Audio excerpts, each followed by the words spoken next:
안녕하세요. 기쁜 인생 힐링 사주의 뱃쌤입니다. 오늘은 초급과정 제16강 천간충편입니다. 지난 12강에서 15강까지 천간합에 대해 알아보았습니다. 이번 16강 영상에서는 천간충에 대해 알아보겠습니다. 천간충의 의의와 종류 그리고 주안점에 대해 상세히 알아보겠습니다. 3. 천간충 가 천간충의 의의. 천간충이 되는 조건은 음양이 같고 오행이 상반되는 경우를 말합니다. 오행이 상반되는 경우는 목과 금, 화와 수 두 가지 경우이고요. 이 중 음양이 같은 경우란 음과 양과 양이 만나는 경우를 말합니다. 천간충의 종류. 세로로 갑, 을, 병, 정, 무를 먼저 쓰고 다시 그 옆에 세로로 기, 경, 신, 임, 계로 나누었습니다. 수평으로 선을 그으면 바로 천간합이 됩니다. 천간충은 수평이 아니라 그 한 칸 아래의 천간에 선을 긋습니다. 그러면 아까 말한 오행이 상반되고 음양이 같은 오행이 선택됩니다. 양목 갑과 양금 경, 음목 을과 음금 신, 양화 병과 양수 임, 음화 정과 음수 개가 서로 연결됩니다. 결국 갑경충, 을신충, 병임충, 정계충 네 가지가 천간충이 됩니다. 저는 이 방법이 천간합을 공부할 때와 마찬가지로 연계해서 익히기가 쉬워서 이 방법을 항상 기억하고 있습니다. 천간충의 주안점. 1. 천간과 지지의 충은 충된 오행의 왕쇠에 따라 사주간명에 미치는 영향이 다릅니다. 적천수라는 사주명리의 중요한 고서에 다음과 같은 구절이 있습니다.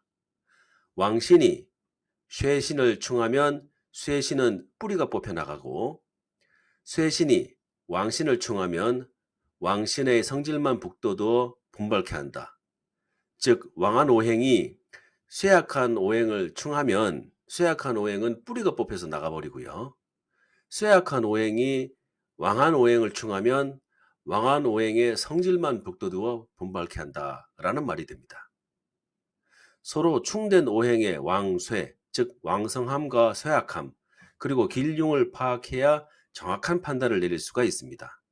다음에 배우게 될 지지의 충도 똑같이 적용됩니다. 이해를 돕기 위해서 좀 더 설명하면 다음과 같습니다. 충이 되면 서로 충하는 오행이 둘 다 깨지는 것인지 아니면 둘 중에 하나만 깨지는 것인지에 대한 판단이 중요합니다. 왜냐하면 사주는 세력으로 판단하는 것이기 때문입니다. 예를 들어 갑경충에 있다면 기본적으로 둘 다 상처를 입게 되지만 갑은 목의 기운이고 경은 금의 기운으로 금은 단단하고 목은 부드러움으로 목이 더 많은 상처를 입게 됩니다. 이렇게 둘만의 관계라면 단순하게 판단할 수 있지만 사주는 8글자로 판단하는 것입니다. 사주의 목은 아름드리 나무와 같이 생조하는 오행의 부조로 기운이 강하고 금은 지지의 통근이 되지 않아 기운이 약하여 마치 연필 깎는 칼과 같이 작고 약하다면 오히려 금이 상할 수가 있습니다. 그렇지 않고 튼튼한 도끼라면 문제없이 벌목을 할 수 있으니 원래 의도한 결과를 낼 수가 있습니다. 결국 어떤 오행이 그 자체로만 보고 누가 더 상한다고 단정적으로 판단할 수는 없습니다.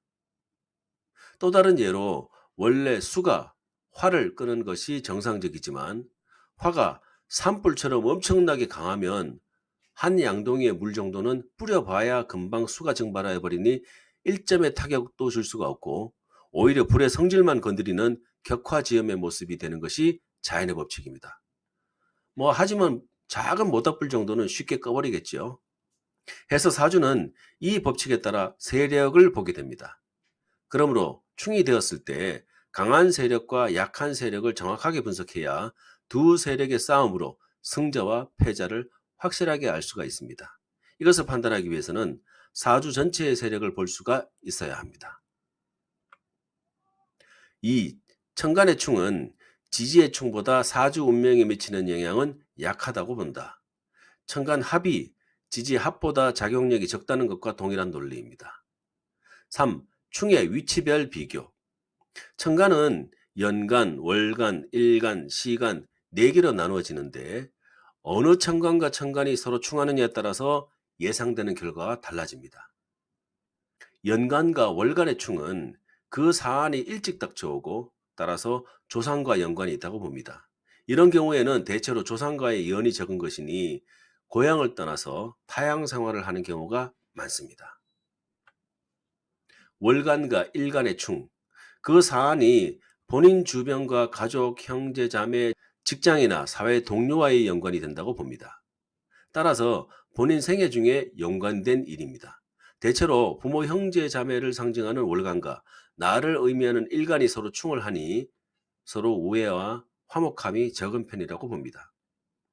일간과 시간의 충은 자식이나 손 아랫사람과 연관이 된다고 봅니다. 따라서 그 사안은 늦게 닥쳐옵니다. 대체로 처자식과의 연이 적은 편이라고 봅니다. 4. 천간의 충은 나무의 열매가 외적 요인에 의해 땅에 떨어지는 것이니 사안에 대한 손상이 현시적, 즉 직접적으로 드러나 보이고 즉각적이라고 봅니다. 5. 천간의 충과 더불어 동조하고 있는 지지도 같이 충이 되면, 즉 천간과 지지가 동시에 충이 되면 나무의 열매와 줄기가 모두 손상되는 것이니 사안은 매우 심각하다고 보아야 합니다. 6. 흉한 오행이 간충이 되어서 손상이 되면 반대로 그 흉함이 적어지고요. 길한 오행이 간충이 되어 손상이 되면 반대로 길함이 감소됩니다. 7. 엄격한 의미에서의 천간충은 존재하기가 어렵고 상극만이 있을 뿐이다 라는 견해도 있습니다. 천간의 배열에서 7번째 만나는 천간끼리 서로 극의 관계가 되어 있으니 충이라는 개념보다는 칠살, 즉 편관이라는 개념이 더 많이 쓰이고 있습니다. 즉 나로부터 7번째에 있는 천간이 나를 극하는 천간인 것입니다. 예를 든다면 간목은 양목으로 십간의 첫 번째고요. 경은 천간의 7번째에 나오는 양금이므로 금이 목을 극하는 형태입니다. 다음 을목은 천간의 두 번째 음목이고 8번째 천간인 음금인 신금이 금극목을 하는 경우입니다. 오히려 천간충이라는 개념보다 일반 음양오행의 상극 개념으로 보는 것이 더 낫다라고 보는 견해입니다. 이상으로 천간충에 대한 내용을 모두 마칩니다. 이번 16강 영상에서는 천간충에 대해 알아보았습니다. 천간충의 의의와 종류 그리고 주안점에 대해 상세히 알아보았습니다. 다음 17강에서는 지지합에 대해 알아보겠습니다.